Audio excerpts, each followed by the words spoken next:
Hi guys, Laura here from Hedgehog's Homestead. Today I just want to talk really quick about dampening off, what that means, what it's about, why it happens. I have some seedlings here of broccoli and I noticed that they're starting to dampen off and I know why. And I'll tell you in a minute after I show you what the seedlings look like. Now this is the most common with seedlings. You see down here, you see the leaves are all dying near the bottom, and near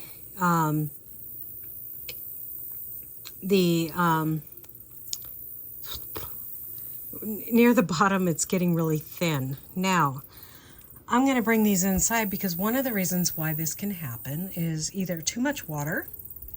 It can also happen with too much humidity. Now these have been sitting outside for 3 days now and it is humid as you know what out here.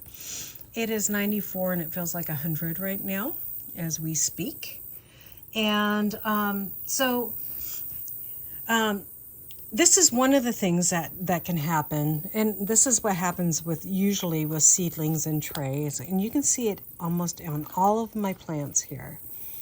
Now I'm not giving up on these because what I did is I watered it every day because it was so hot outside, forgetting about the humidity that actually will water it itself. And that's the problem. You can see there on that tray too, the same thing. And then on this tray, yeah, it's just starting to happen too. So I'm going to bring these in overnight and I'm going to plant them out tomorrow and they should be okay.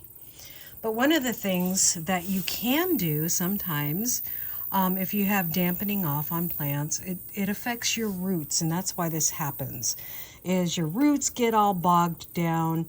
It can also happen in too dense of soil that have airborne pathogens. I will give you guys a list. High humidity, poor airflow. There's hardly any air flowing here right now. That's why you want a fan on your seedlings. Overwatering can do this. So if you're watering your seedlings every day, I water my seedlings usually every other day, and I have a fan on them. So I give them good airflow and water them every day. This has happened since they've been outside.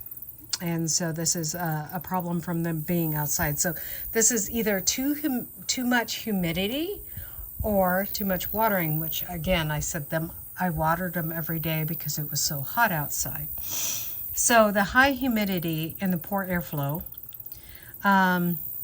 overwatering, dense sowing, so they're sowed too close together, that can also cause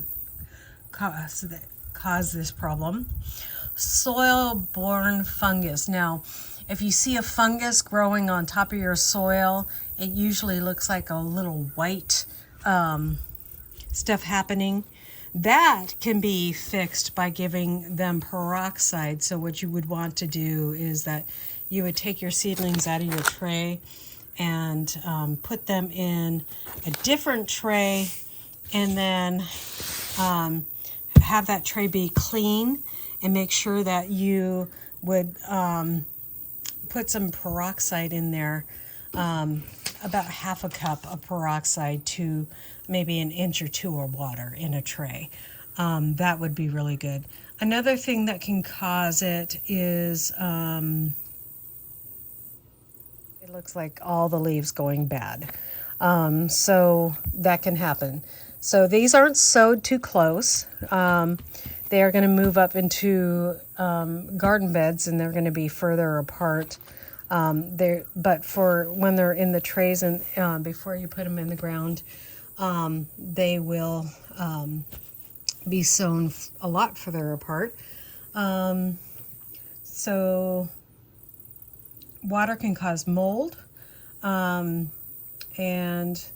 this is the most common. To get them inside where they don't have the humidity tonight. Also happen, and this is another thing that could have happened. If you look at my trays, they're not very clean. And I did not wash all of these trays before I sowed these seeds. Now that's a very common problem that can also happen with your seedlings. So if your seedlings are in dirty trays and you use dirty tools, or you have dirty little containers that you're going to start them in, and your soil is carrying, or your soil, so if you don't clean your trays and you don't clean your little containers that you're going to sow your seeds in, this can happen. If your tools are dirty that you use, so if you're using a garden trowel to put in the soil, if your soil is not a good quality and it's been sitting out at the garden center for a long time, if your soil's been sitting out at the garden center and that's the only soil you can get, one of the things that I like to do is put hot boiling water in that soil to disinfect it. You can also put some peroxide in that soil and that will disinfect it. So peroxide is a great way to get rid of funguses, gnats. Fungus gnats can cause this too. So if you're spraying and cleaning your soil before it even goes in the trays with peroxide, you can also, when you clean your trays and when you clean your little cups and all of that stuff, instead of just using them over and over again, in between using them over and over again, make sure you clean out those trays with water, hot water, and a little peroxide. That will clean those trays. Some people, instead of using peroxide, they'll use like rubbing alcohol. That will work too. But I think the peroxide is a little bit better, especially if you're treating the soil, because peroxide will clean it, but oxygen peroxide, the stuff that you buy to clean wounds and stuff like that, that helps with the oxygen in the soil. So it helps that soil breathe a little better. So don't overwater your plants. Don't underwater your plants. Clean the soil and your trays and everything with peroxide. Don't pull a me. And then if you see something like this, try to correct it. Stop overwatering it or stop underwatering it. Take it out of the humidity. Put fans on it.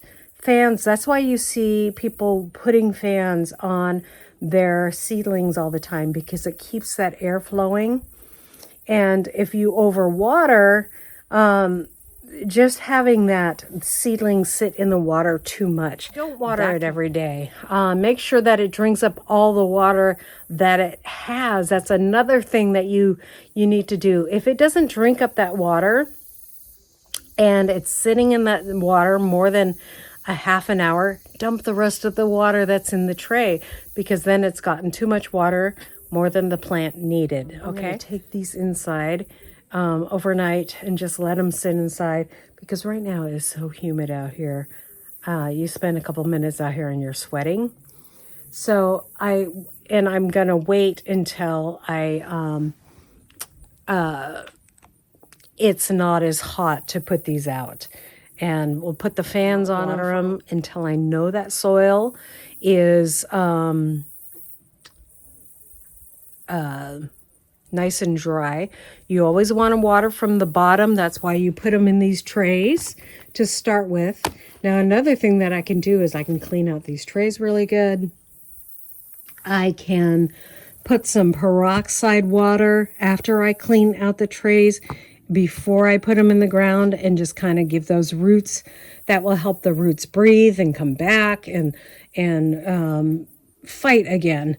Otherwise, my seedlings look pretty good. This has just been recent that this happened. Outside in the humidity of beautiful Tennessee. It is humid yeah. Let's just say you'll be out here for a couple minutes, you'll be sweating. Yeah. That's how quick it happens. So remember again, Too much humidity can cause it. Keep a fan on it. Don't overwater it. Keep all your tools, all your trays, all your cups nice and clean. And that water too. Make sure that water is nice and clean that you're putting in your seedlings. And another thing that I do is I feed those seedlings after they get their true leaves. Their true leaves mean that second set of leaves. And I just put a tablespoon or tablespoon or the cap of a fish emulsion into a water jug. And I make sure that I water as soon as they have those true leaves and they're up out of the ground. I always make sure that I water from below. You can water from above before that, but after that, make sure you water from below, because then your seedlings will